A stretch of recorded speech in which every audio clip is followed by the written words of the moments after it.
Well, thank you all for coming. I appreciate you being here. This is actually just a forum for you. Tell me what your concerns, what your questions are. I'll do my best to answer to the knowledge that I have and the committees that I've been working on. And hopefully you guys came with some solutions too, so that we can work within this process. I know that the majority of this group here, or everybody here, is from Indivisible, is that correct? No. CD4 Coalition.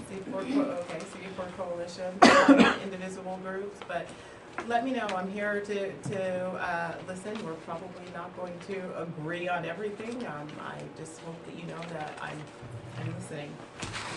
So. And we're asking for no recording, so Donald, if you're recording. No, I just had my phone out. Okay. Okay, so tell me your name and then we'll write down what you're, okay. We have, a lot of us are here to talk about the tax. My particular situation is that clearly I have cancer, and I am retiring in my husband and I are retiring 55 years, we've married 55 years, we worked on our we've raised 4 kids, we're going through college. And the plan is that I turn 62 in November, and now we have to worry about insurance because I can't get Medicare. So come January, I can't go to a doctor. I can't go to any doctor for 3 years. Okay, and you can't get Medicare, is it because of the? Because you have to 65. Yeah, so it's the bridge. There's It's no the bridge bridge. between. There's no bridge. So I always planned on using Obamacare, or we have saved our whole lives, and we have our HSA built up, and you can't use your HSA to pay insurance premiums, which is not right. It's medical, it's insurance. So that's the situation I'm in. Every time I hear all of this talk about getting rid of Obamacare, it's terrifying. And then the tax plan, and they want to cut Medicare. That's terrifying. We're old people that worked our whole life, our whole entire life. Didn't get unemployment, we didn't get welfare, we raised kids that are paying taxes and contributing members of society. And now what, you're going to cut our Medicare? Okay. First of all, in the budget, I think that's one thing that they talked about in our tax plan. There's no provision in there to get rid of Medicare. They're hearing it a lot though. There's no provision in there at all to get rid of Medicare. Plans. No, I think that what was being confused was the budget that was sent from the Senate, but there isn't anything in there. I heard that over on the teletown hall that we did also. There's no provision in there. I'd like to see where that is coming from, but there is no provision in there to get rid of Medicare. No, I don't think there is one to There's get not rid any, of. or to even take reduce the away benefits. Medicare benefits Yes. on the tax. budget. Okay, I'm just saying that I haven't seen a provision that says, we're going to reduce Medicare, or cut Medicare in that tax provision. In terms of vote for it if it does? I have not seen a proposal that would do that. I have not supported a proposal that was going to get cut into Medicare. As a matter of fact, I've done a lot of helping in terms of making sure that we weren't dipping into Medicare to pay for other things, because I also agree, my parents have retired, they worked really hard, they don't have the option of going back, they can't do it over, and so I've always done everything I could to make sure that we keep the promises that we made to our senior citizens. The fact is that there have been people that have been plunging into Social Security and Medicare for a long time to pay for other things, and they should have left it in there to pay for exactly what it was put in there to pay for. In terms of HSA and FSAs, I actually agree with you. I think that people should be flexible with what they pay with their HSAs and FSAs. As a matter of fact, I introduced a bill, tried to add it to the healthcare bill where people can go, women can go and get over-the-counter contraceptives and be able to pay for it with their HSAs or their FSAs. To a lot of women, you can't.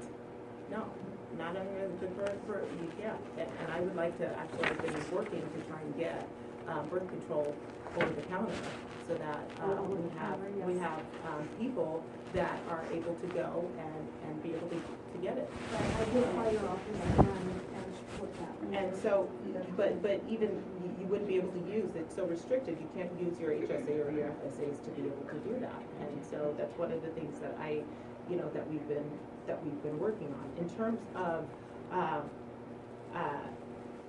cancer and people with pre-existing conditions and the change in the healthcare bill, right now we're left with the current bill. My concern is that the current bill isn't sustainable. I think that we need to make some changes to the current bill. My brother was diagnosed with stage 3C colon cancer in December. He's 44. I would hate to see the fact that he can't change jobs at all. And he's got to be able, under cancer treatment, to keep his current job, keep enough hours while he's going through current cancer treatment because he's afraid of losing his job and not being able to get insurance anywhere else. I supported Palmer and Schweiker in their efforts to create an invisible health share that balances out the premium costs. So that is a pool, and that's another thing that a lot of people haven't heard about, but it's a pool of money that gets replenished every year so that patients who are high risk or have higher premiums during treatment, it gets subsidized by the government, by the share, so that way they're insured like everybody else. So an insurance company can't say the premiums are too high or your costs are too high, I'm going to charge you more, or I can't insure you because you're uninsurable, because they get subsidized during the higher point where the cost is higher and then they're not allowed. I am concerned about the bridge in terms of there are people who are trying to get to Medicare and there's no bridge. We've tried to address that. That is a problem that that we need to continue to address, and if it's brought up again, I'll certainly continue to look at that and make sure that there is a bridge, because I don't think it's fair that you're left between somewhere, even if you're 55 trying to get to a certain age where you don't, or a certain point where you don't have access to Medicare. Kim? Congresswoman, my name is Andrew. And I'm sorry, by the way, I hope you're feeling okay, and I hope you're doing well. So, where to start? And I'm definitely not going to monopolize time, but I do have a fair number of grievances about what's going on in our country in general. Certainly, that's not something that I would lay solely at your feet or anything like that. But I can tell you there are a lot of concerns that I have, and I'll start with obviously the one that's been talking about the most is the tax bill. And I guess one of the things I would like to know, I think anyone who has the ability to do simple math can look at the bill, and if you do some reading, I don't think I'm saying anything inaccurate when I say we know that the stated goal of the bill was to drastically reduce taxes for businesses in order to help them become more competitive, as well as maybe simplify the tax code, maybe reduce taxes for everyone and somehow jumpstart the economy. The question I have, including giving relief to middle to lower income families. and everything that I've seen, and I'm certainly no tax expert, but everything that I've seen suggests that those benefits are going to be relatively minor. That there may be some, but that not only are they going to be minor, but that potentially, and was it 2023, around 25% of individuals will actually have their taxes go up. So what that is, where that comes from is the fact that it has to be renewed again. There are certain provisions, the family tax cut, so individuals that, people that have families, a mother and a father, they receive $300 each. Those would have to be renewed. Sure. So I think that's where that comes from, where it has to be authorized. I'm sure, and I'm sure. And that's where you see where some of those. And there's going to be plenty of people concerned about, whether or not that would happen. But even for that, that's not even my core concern. My core concern is, so, again, we all know, we have a $500 billion deficit every year. Yeah. We're trying to find ways, hopefully, to pay the cost of that deficit, $14 trillion we currently are saddled with. It's not that hard to look at a tax bill like this, where all, at least the projections suggest, it's going to add somewhere on the order of $1 trillion to $1.5 trillion to the debt. Again, no expert, but that seems to be the general consensus. When the general consensus is also that wealthy households, businesses, they're going to be receiving the great bulk of that benefit. It almost feels like the middle class is being fed a little bit of here you go away and be quiet. Okay. And at the end of the day, we're going to be $1.5 trillion more in debt than we were, in a situation where I'm not sure this tax cut is needed. Okay, so there are places where your concerns are absolutely legitimate in terms of this country. There's a lot of spending that's going on, and we need to get the spending under control. I mean, gosh, it's something that I've been talking about for a long time.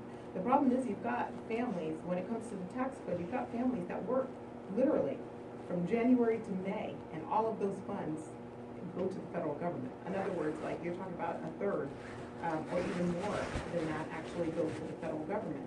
And at some point you have to sit there and ask how much do you hold the taxpayer hostage to until Washington gets their spending under control? I'm so happy we pay those taxes. I'm so happy I drive on roads that are paid for. I'm not saying, I agree with what, on one hand, they're saying we're not giving enough, we're not giving enough of a tax relief. On the other hand, we're saying that we're not. I'm trying to get where you're. No, I promise I'm not saying.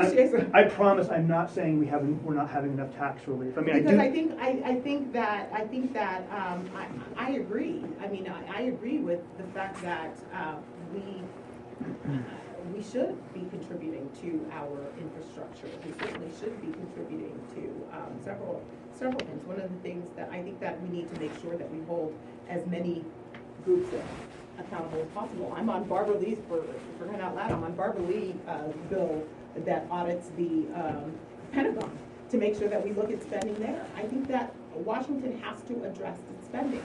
At some point, though, we cannot continue to put such a tax burden on middle-class families and on. But that's always getting the tax cut. Yeah, they are though. They absolutely. It is true. When you look at the tax bracket, yes, and I guess you could agree or disagree. We could disagree with opinions, but we can't disagree with facts. Okay, so wait a minute, and I will make sure that you get the same information that I have. You look at the tax bracket and a family that's making $55,000. I mean, they under all of the deductions that they get and the credits that they get, you don't even start paying until you're at $50,000. I looked at the district. Yes, so even individuals, by the way, you're taking the individual deduction and you're going from $6,000 to $12,000. At what cost, though? They get to choose where they keep their money. Well, there's only 3 deductions that will remain. There's only 3 deductions that will remain. So we're making the actual savings is negligible when you actually do the complete math. You look at both sides. You have to look at both sides, right? So there are people that are going to be itemizers, right? They're going to be able to take their mortgage deduction. They're going to be able to take their the same things, the child tax credits. They're going to be able to. That's already given. They're going to be able to take charitable deductions. They're going to be able to. Charitable deductions, mortgage. They're going to take $10,000 on their property taxes. They're going to be able to do. There are several deductions when they do their itemization that they're going to be able to take. Not only that, but for those who have children, they're going from $1,000 to $16,000 and $1,600. And at that point, you're still saying that instead of it phasing at $130,000, it's not going to phase until $230,000. Come January, Depending on what the Senate does now, you have to understand too, Right. we don't know what we're gonna get from the Senate. There's some things that are great in it, and there's some things that I think are absolutely devastating in it. Taking it to the 7 brackets, makes it so that the middle income family has to pay the, more of an income at the higher tax bracket. What about the repeal of the mandate that's in the Senate bill? That's Is in that the something that Senate you would bill. support? That, okay, so the individual mandate, when you talk about, that's their way of trying to save on the deficit spending. They're trying to figure out how to balance certain things out also. I have to see what all of that comes with, but the individual mandate has been added in there to deal with the deficit spending. We spend a lot of time, With we the spend a lot of money. time talking about the morsels that the lower middle class are getting from this. What I can't reconcile in my head are the millions, the billions of dollars that wealthier individuals are going to be getting rid of the estate tax, or the phasing out of the estate tax, or at $22 million. The alternative minimum tax that's going to be gone. Okay, so ultimate minimum tax, by the way, a lot of middle income families are They the do ones pay that it. talk to us about it. That's another savings that they'll get, because they do pay the ultimate minimum tax. But you know, I know. By the way, let me just say, I appreciate us having this conversation and us being able to talk through some things, because there are some things I agree with you with. And like I said, there are some things that we're probably going to have to hash out a little bit, talk a little bit more, and I appreciate you coming to me with these absolutely legitimate concerns. I do have a concern about the deficit. I do have a concern. I know you probably disagree with me on getting rid of the alternate minimum tax. That's okay. But that's important to a lot of people. The estate tax, I have a lot of rural farmers. I have a lot of people that really affects them. And the philosophy to me is that when a family works really hard, and they look like they've got a lot of land, and it looks like they've got a lot of equipment, but they're cash poor. I've talked to families that are down there. I met a family that has never taken a vacation ever. There's nobody there that they can hire to take care of their cows. Asked a lot of fix How that. many Asked a lot of people fix is that. Right. So Right Christy there. Noem, so in our bill, by the way, Christy Noem took that from the $5 million to $11 million. That covers anybody over that $11 million. That's quite a bit. But would you agree that most people are not farmers? I mean, would you agree that most people are not those people who are facing those? And you know what? And I'm not even gonna play that. The only thing I want to know is, and this will be my last question. Okay. At the end of the day, this is maybe you can just answer the question. You can tell me for yourself how you feel about it. If we can agree that so far the way this is setting out, it is looking like it's going to be more than $1 trillion. This is potentially going to add to the debt. To what degree are you comfortable with that, given what you are getting, or what you feel like you are getting from the bill? In other words, it's all about trade-offs, right? Yeah. Do you feel like the trade-offs that have been received in this bill are worth the $1 trillion plus that is projected to be added to the debt as a result? Here's how I feel about that. I think that is definitely a big concern, and I think that what we need to do is we need to force Congress to prioritize their spending and to fix their spending. And I can tell you right now, I, for one, refuse to hold the taxpayer hostage on that. I think we extract way too much from the unit. That's my philosophy. I think we extract way too much from the taxpayers. Richer poor. Well, I think mainly the people that have held the brunt of it are not just the middle income and small business owners who are trying to start a business. It's very difficult to do that. When you're filing individually and you're paying 44 to 46%, it's difficult to be able to do that. And then you add on all of the hoops that they have to go through. I'm on financial services.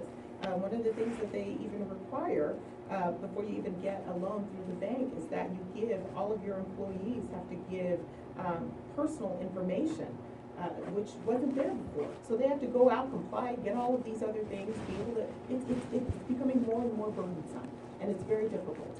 And as a daughter of parents who had to hold 3 jobs in order to make ends meet, we're losing the middle class.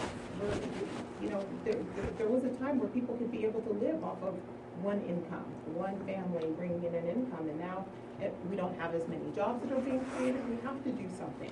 And so 70,000 plus pages of a tax code that is complicated, that the people that are actually benefiting from it are the ones that have lobbyists and lawyers that they can afford to hire to get through. Now, I've got issues with, it's not perfect, I've got issues with the pass-throughs.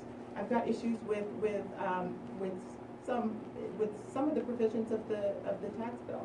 I'm not gonna let perfect be the enemy of a good movement, but if there's anything that you would like me to work on that would help make the bill better, or at least push more, I am all ears. And I won't take that time up, because I apologize to everyone so far for taking up, I mean, I've taken more than my share of time, Well, so. we've been conversing in the lobby, so I think a lot of our concerns are shared by Andrew. And to share a little bit of my story, I've been a small business owner. I've started a business. I know how difficult it is to get SBA funding. I know how difficult it is to secure the capital needed to run a business and continue to run a business. I've also, worked for myself as a single proprietor, paying taxes on your income, which And as an individual. as an Yeah. individual filer, and falling into that 40% tax rate. So yes, I understand that is unfortunate. The issue that I have with this bill is the price tag, like you talked about, in that $1 trillion area. Yeah. What we get for it as Americans And what you're doesn't saying is seem. you don't feel like we're getting enough for the amount of that, of The amount, deficit yeah, spending the that amount you're that getting. it adds to the deficit, I don't feel we get anything for, really. I mean, as I've gone through the fair and simple GOP site and used that little postcard to calculate my taxes from 2016, just assuming, my tax burden doesn't change significantly. Did you, so you did the postcard. Okay, so for instance, there are a lot of families that there's some that will, Right. depending on what, So- how simple it is, and then there's some that'll do more of the itemizing, and they'll be able to see which one they'll benefit more from. So if you're heavy on the charitable giving, if you've got, a mortgage deduction, where you've got, whether it's for new construction over $500,000, I guess my all point of is those I'm things. not looking at this from a selfish perspective, in that, like, I could Yeah. easily sit back and not say anything and not do anything, and my Yeah. situation wouldn't really change. Yeah. But I look at the deficit that it causes and where that money really goes, and the estate tax, the pass-through income. It doesn't reward businesses that are creating So tell me what you jobs. think about the state and local tax. Do you think that should be a deduction? Not the or do you state, think- not the state tax. I'm talking about the estate tax. Okay, the estate the tax.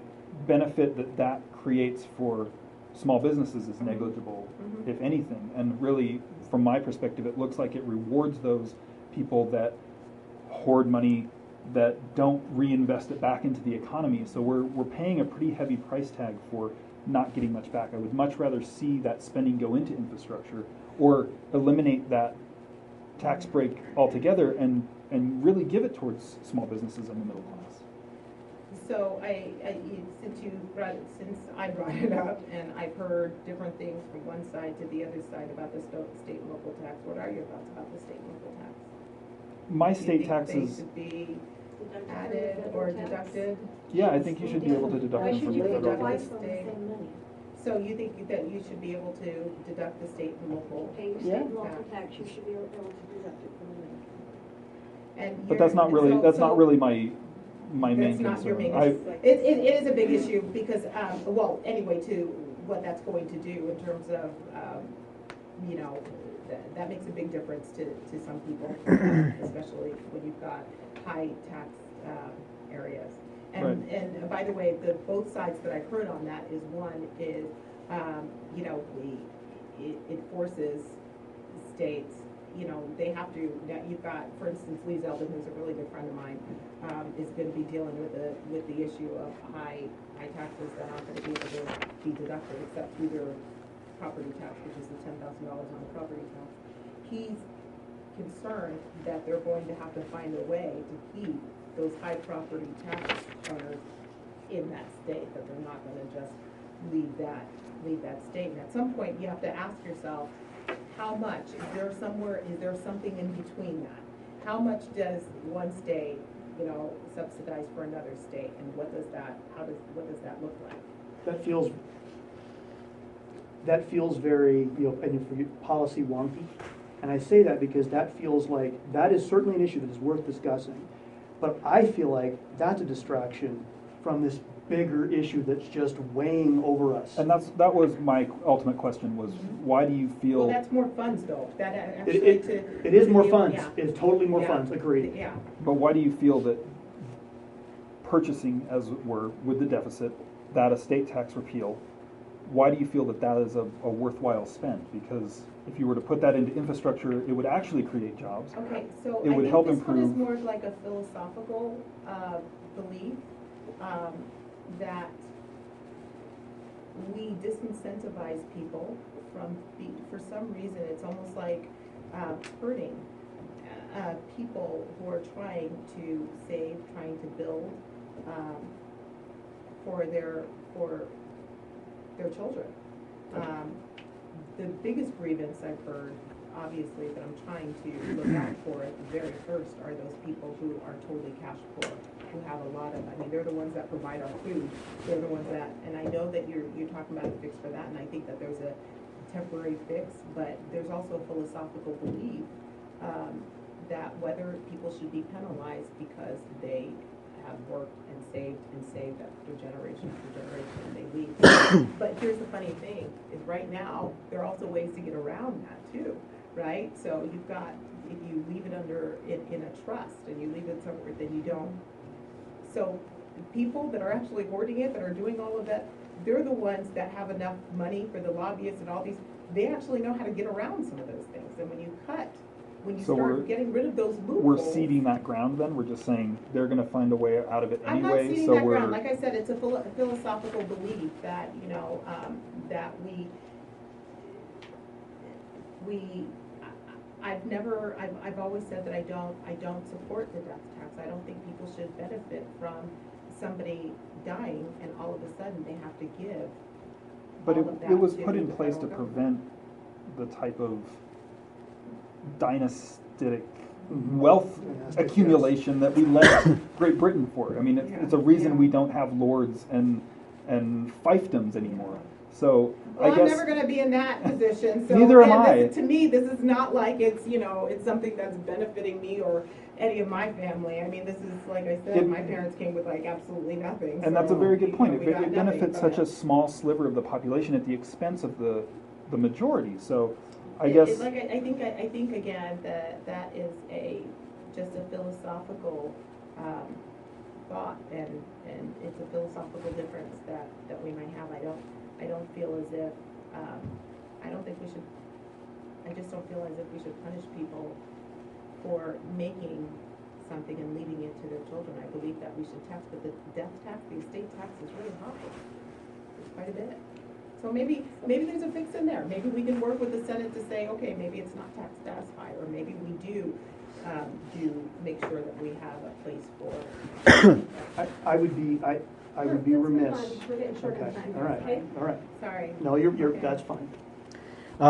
So, a couple quick questions. First of all, are any of these meetings that you've had, are they going to be made easily available to the public so we could hear what our other constituents maybe asked? So maybe we know what some of those answers are that maybe weren't captured in this meeting. That's question one. Is that yes or no? Yes. That will be available to us.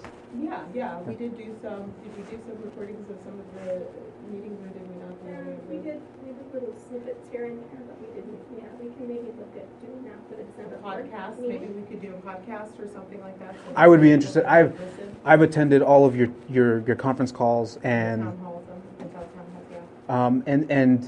and I've been absolutely 100% involved with knowing what's going on and trying to understand where you're coming from, where someone on the other side of the aisle, as that stupid phrase is thrown around, when there's more than just one side, obviously, right? And when it comes down to it, my biggest concern, I have two concerns. One, I don't care if you have an R or a D by your name. I just want good legislation. That's what I care about. I care about that something good is going to come of this, and I don't care where it comes from.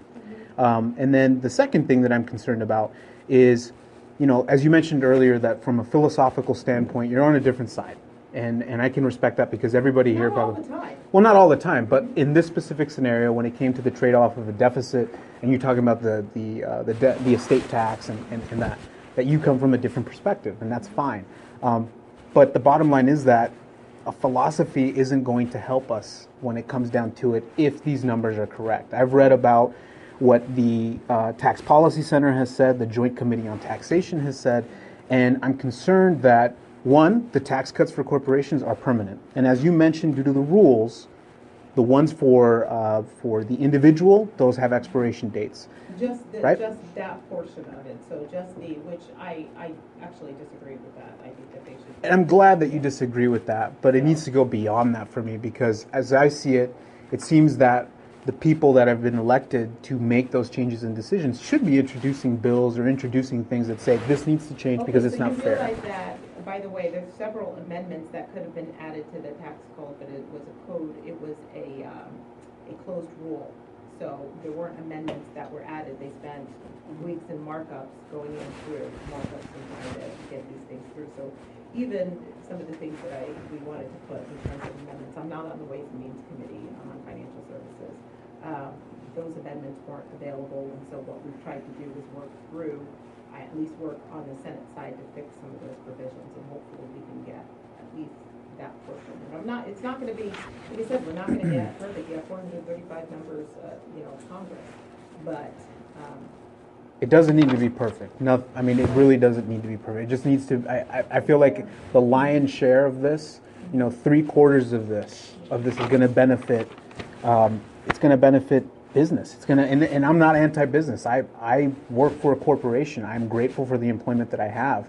But when I see that the remaining quarter of the benefits here really go back to the individual, and we have things like what you mentioned, that there's certain sunsets and things that need to be extended or need to be approved for further than the time that they're allowed. So so you're concerned, are we getting to the corporate side of it and I'm getting concerns on the corporate side of it? I'm getting to the concern that it very much so seems that this is not going to benefit the middle class, that the majority of this is going to corporations. And if we're going to say that if we give this money and we do these cuts, that the people that are in charge of these corporations are going to reinvest with more employment, expand their businesses. I've seen plenty of interviews where business tactics, the business tactics 101 say, you get this money, pay your stakeholders, buy more shares within your company.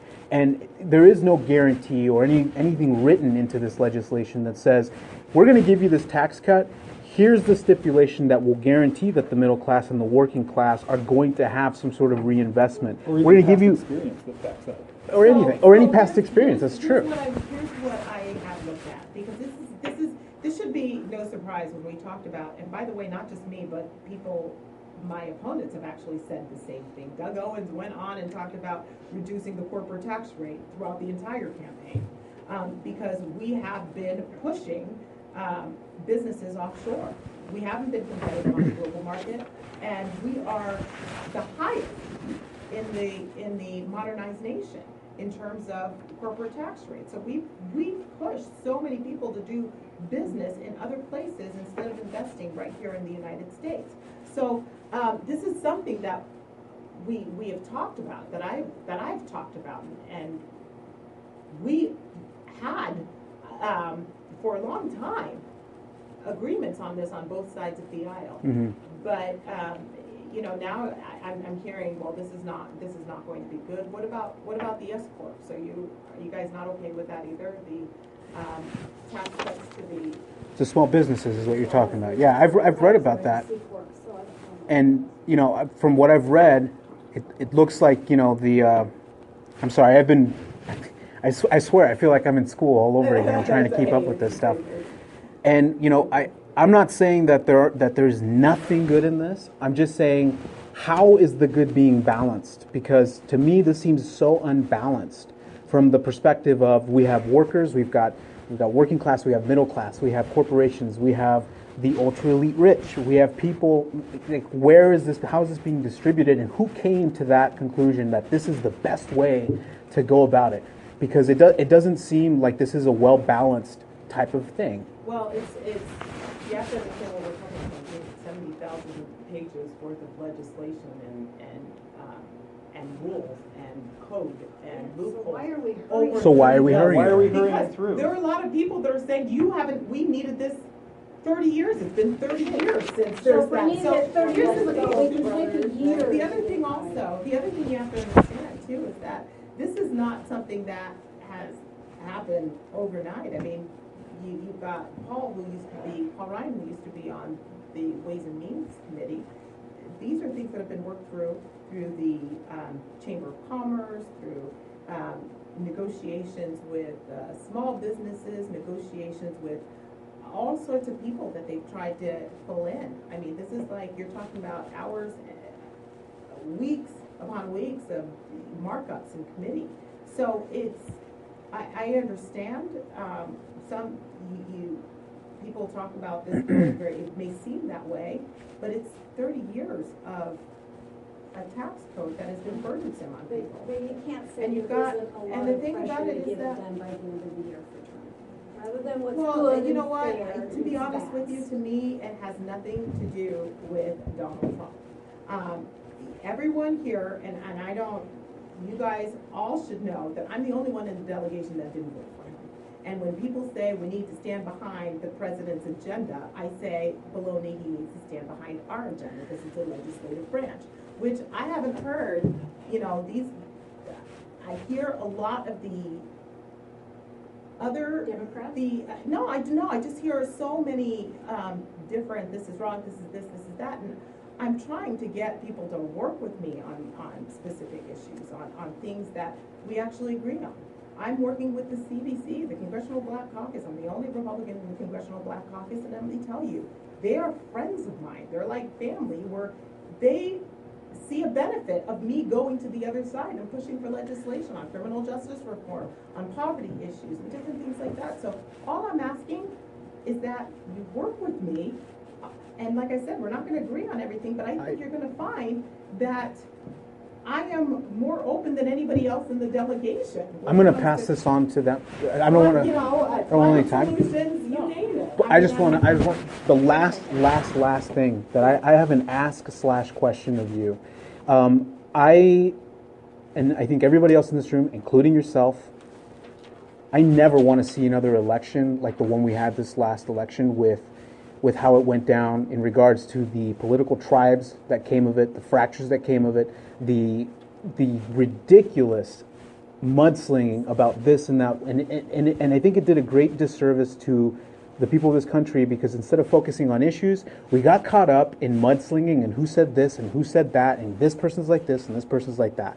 My ask is that in this next race, whoever your opponent might be, whether it be Darlene McDonald, Tom Taylor, Ben McAdams, whoever, I would ask that we please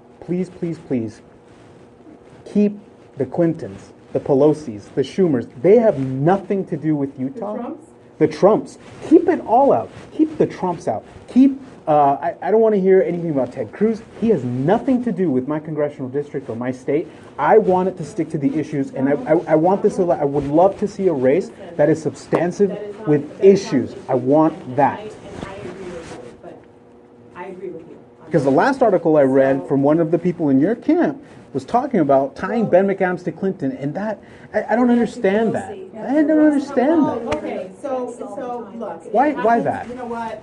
The other side does it all the I don't- time. but And so that's not a reason. Well, that's not. By the way, it didn't come out of my mouth. And you know what? Whoever you're associated with are the people that you're associated with. That's who you're associated with. And it's not my fault that there. It is your fault, though, because if you pin people You know towards what? each other, we're not talking about the issues, No. and that solely falls on you and your team. Okay, but That's my ask. I thank you for that ask, and I want you to understand and appreciate also the things that, why I have these meetings and why I try and keep them as civil as possible. Just the other day, somebody approached my daughter and said, if Planned Parenthood had done their job, you and your mother wouldn't be alive. And that person's an animal for doing that. So I'm just telling you, this is why I want to be able to have a civil conversation, because even though we may not be on the same side of the aisle, or even though we may You not still be, represent me. I represent you, and I want to be able to listen to you, and I Yeah. want to be able to at least take some of the things, although I'm, won't be, but at least take some of the things and say, look, there's some solutions here. We can find some common ground here. And the thing about, and I hope that you're willing to work with me. I totally am. That's all. I totally that's all am. I'm asking. And I would love it to see this. I'd love to see this. And you'll have to understand from my side of things, walking into an office, I've visited your office plenty of times with a variety of different people. I've never walked in here and there's a cop and two plainclothes bodyguards in here talking, while we're having this conversation. I understand what happened to the Congressman Scalise. Okay, that was all terrible and horrible, and that should have never happened. That's awful. That's awful. That's absolutely terrible. It's scary. And just to let you know, I've attended Chris Stewart's town halls, and I went to Jason Chaffetz. That was super heated. It was very loud. No violence. I went to the chairman of the GOP at the time said something, and the police denounced it. Cottonwood Heights police said it didn't happen. What he's talking.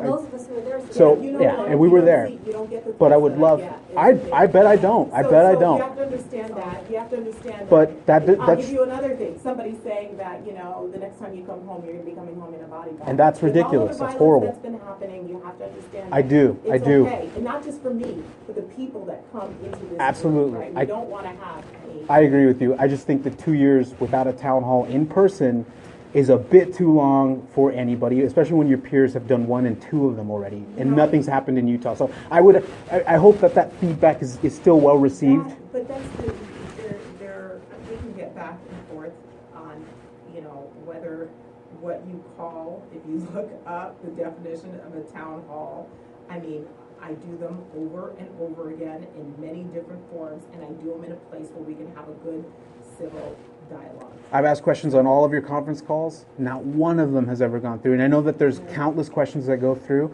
but they come off, please understand, from our perspective, they come off as softball, and they come off as screened, and they do. Am I lying? Were you on the last one? Yes, I was. No, like half Yes, of it. I was. Half of it, well, we've got like thousands and thousands of people on these calls that want to call in. And have a That- town and you know hall, what? so we can And all you know hear what? each other. They call, well, you can hear, we hear them the same way on the phone. It is not We're the gonna same dis- thing. we're- This is, I believe in good civil dialogue. That's what I believe in. I want to be able to have this back and forth and be able to talk.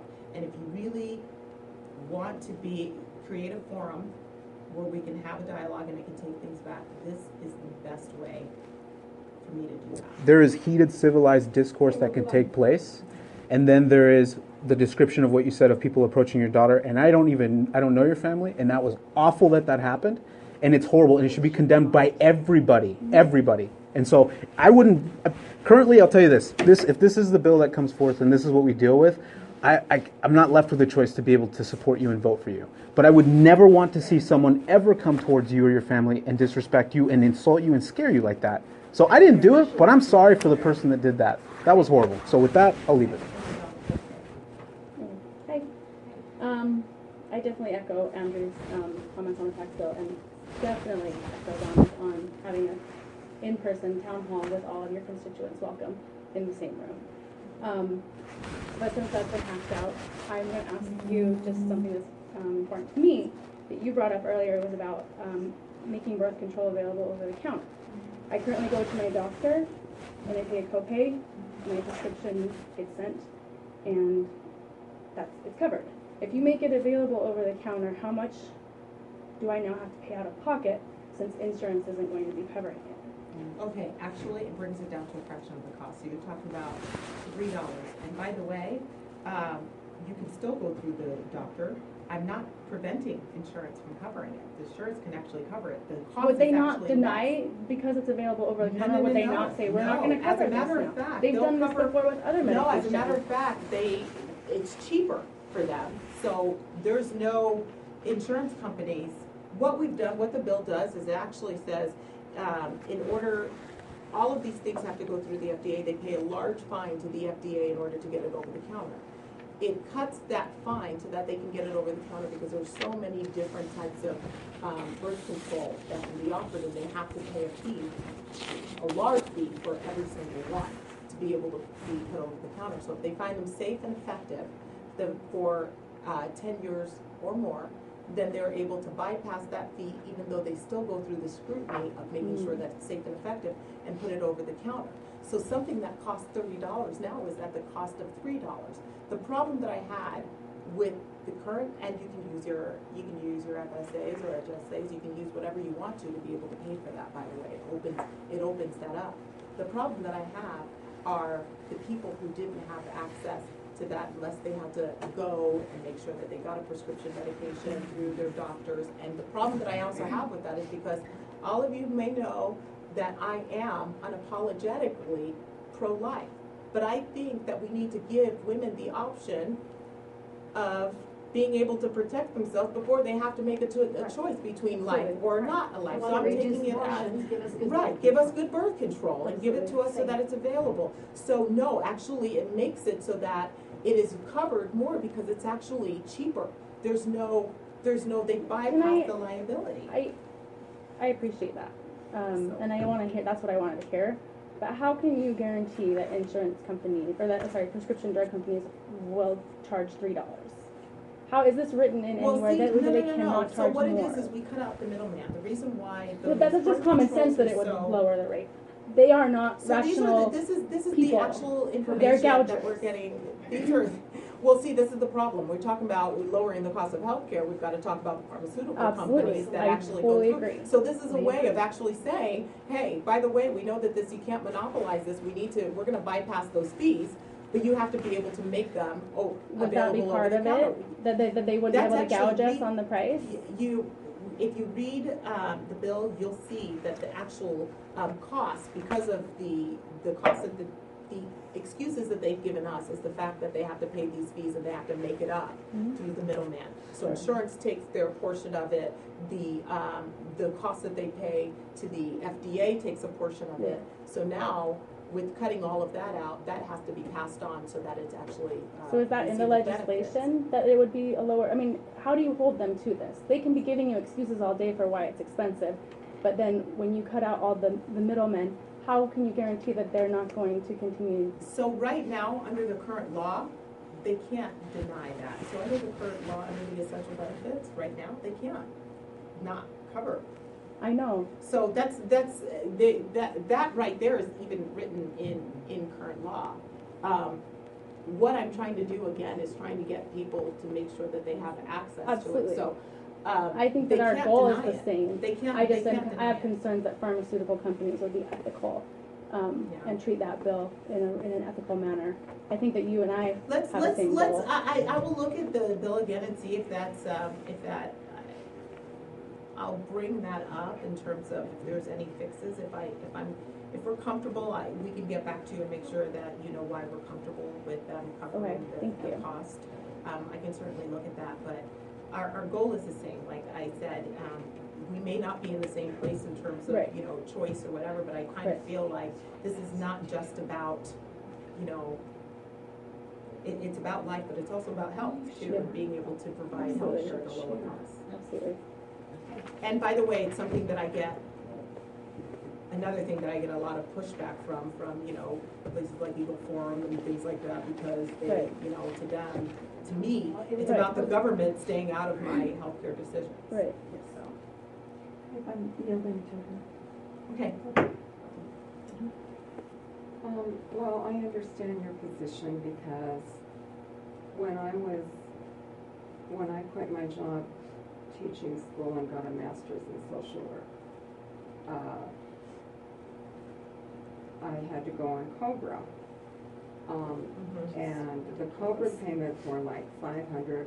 It's upwards $800. And mine's $975 right. just for me. I know, right, for one person. And so for 3 years, after I got a divorce, I was paying plus it went up to like I think it went up to $740, and I actually went into credit card debt. But it was my choice, to pay for insurance rather than putting myself at risk to have a huge medical bill because I didn't have any coverage for catastrophic. So I accept that, but see, Obamacare was not an option then. So Obamacare, I think it's helped a lot of people. Yes, it has issues, it needs amendments, but I mean, and the individual mandate By is the way, important. just so everyone knows, I've actually said that I'm supportive of paying the CSRs.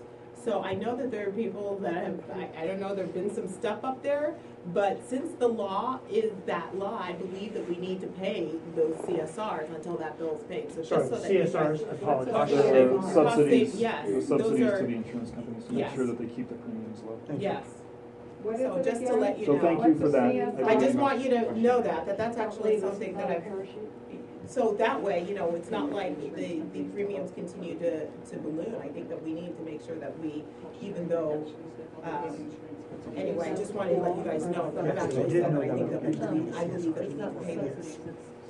Just putting it out there. But go ahead, sorry, I just needed to make sure we don't forget. So, and I'm a social worker, so I work for the underdog, and I'm not fond of the way the tax bill affects Medicaid and other vulnerable populations.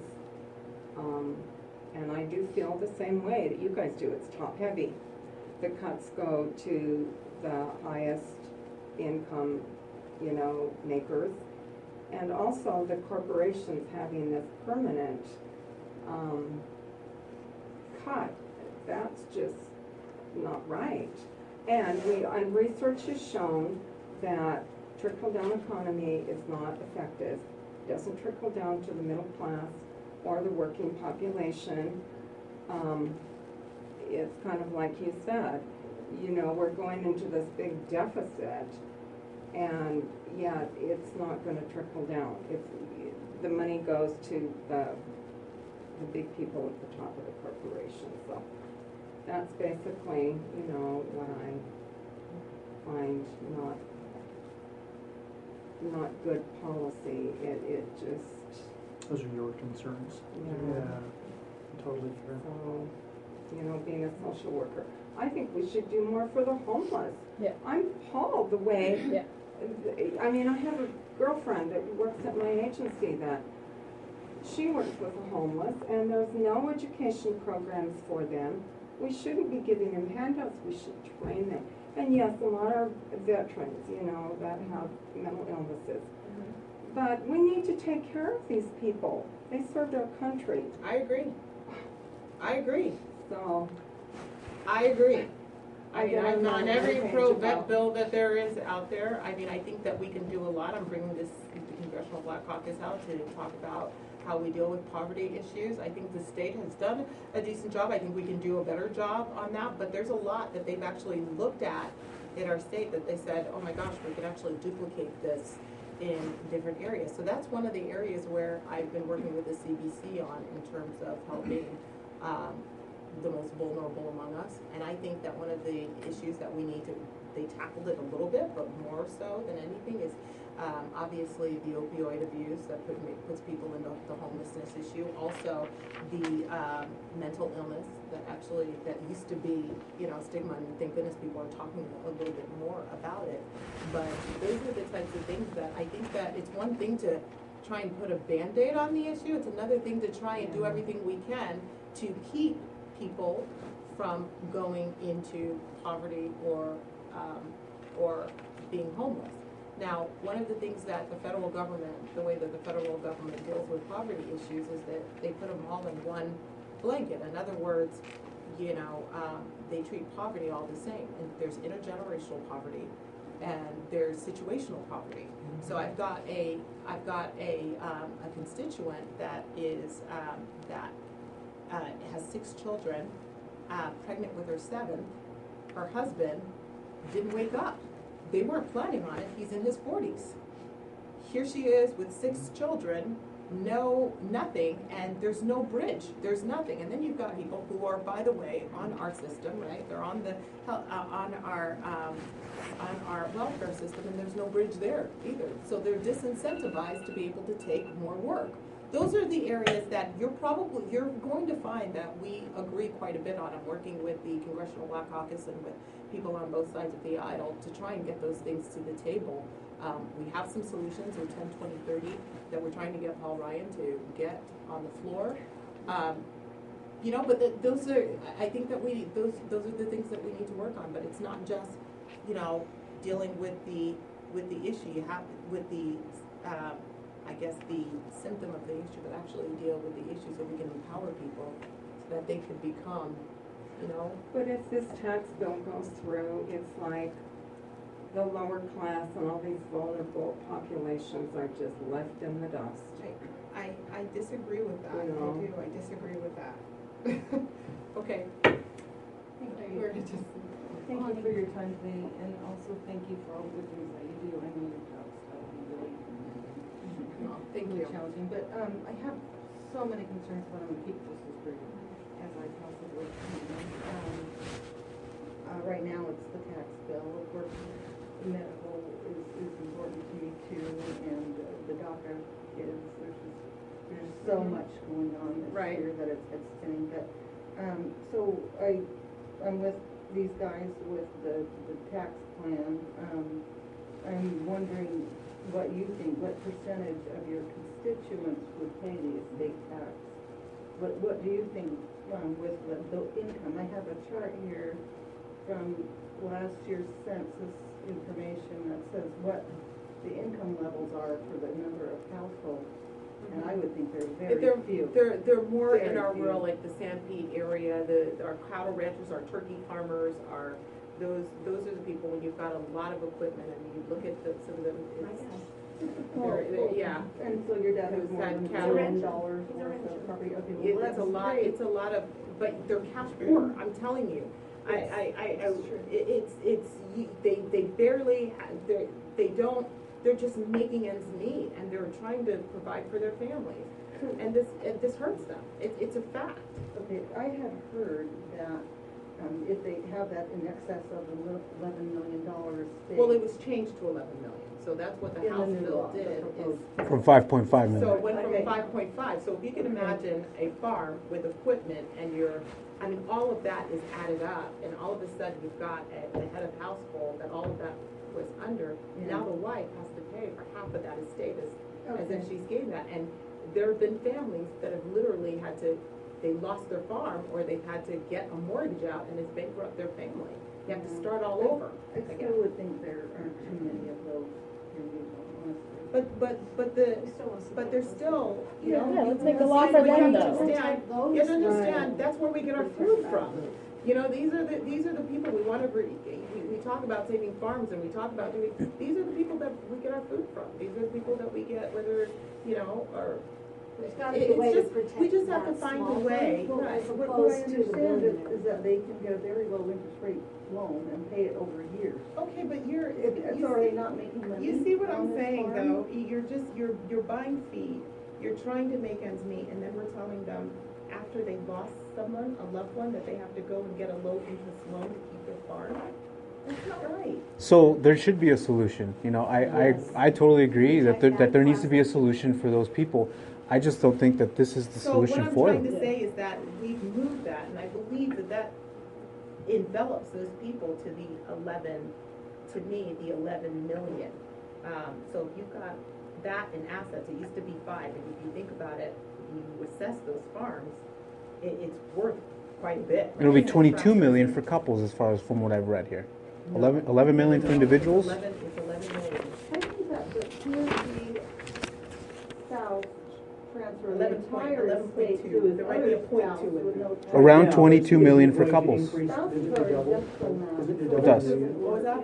Well, it says here that I'm sorry. I don't think the it estate is. tax, which is paid only when property and other assets worth over 5.5 million So are they passed on to doubled theirs, it to 11. doubles to about 11 in 2018, around 22 million for couples, meaning a lot fewer people will have to pay it. And the other thing Okay. is, what I believe is that From the Post, spouse Washington can pass Post. to another It's not fake news. without- One spouse can pass to another Oh, spouse yeah. without any tax. It's So it's not, under that amount of money. no, I doubt that, No, because they if it's both under own that. No, if it's under that amount of money. My husband lost his mother, when he was 12 years old. And their home and all of the other things, they had a farm in Ohio, they fell under the same situation. It bankrupted their family. He had 6 kids that he was left alone with. You- Bankrupted their family. You have championed for veterans, and I've seen that. I have seen that, and not just with your pictures, but with, I've read what you've done, and I would be more easily supportive of you if you addressed this issue, because it sounds like you're really well read on, turkey farmers and the feed and all the stuff that they go through. I would be more on your side in saying, well, she's addressing that issue. But this bill, that's like... Kills a fly with a sledgehammer. I Exactly. understand what you're saying. I understand You know? what you're saying. So the fact that, again, it was proposed to move it to the 11 million, and I supported that. There was another provision that says that it does away with it in 6 years. The Senate bill, I don't know what the Senate bill does, actually, the Senate bill doesn't stay. It would stay the way it is now. So in between that, what I'm trying to say is we've left space in between that to try and fix the problem.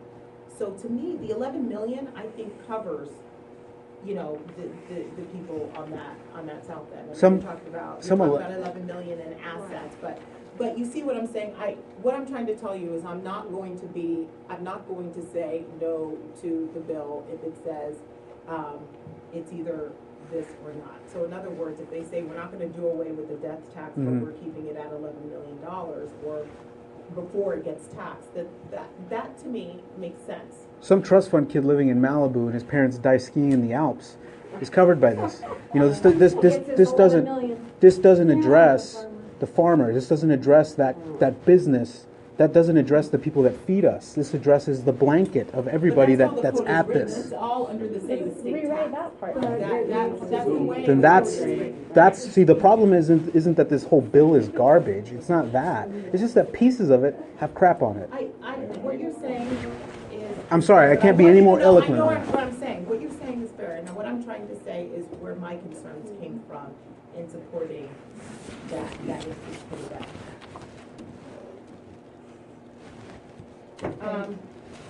Well, we're gonna do this again. December 6th, 2 p.m. We're gonna do this again. Well, we can't, we all work.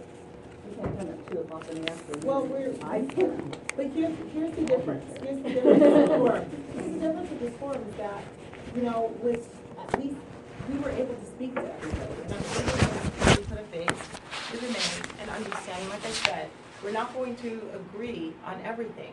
But at least out of this comes me looking at making sure that when we're looking at the healthcare bill that there's a bridge.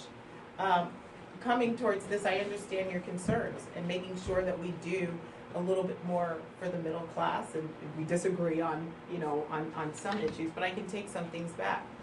I can look at you and Donald and say, you know what, I understand that you're not concerned. Your big issue is not the farmers, but the fact that, the kid from Malibu, I get that. This is going to benefit the Kardashians and people like her more than the farmers. And I understand that, and I can tell you that I can bring those concerns, and I can say I'm gonna look at what's happening with over the counter and make sure that insurance still covers, even if it's the $3, that insurance still covers it. But you understand what my goal is. My goal is to give access, and so this is beneficial. I mean, we're able to at least, I don't expect you guys to go out and say, yeah, I'm going to go and vote for Mia, but at least, I know everybody's laughing, but at least you can say, look, she heard.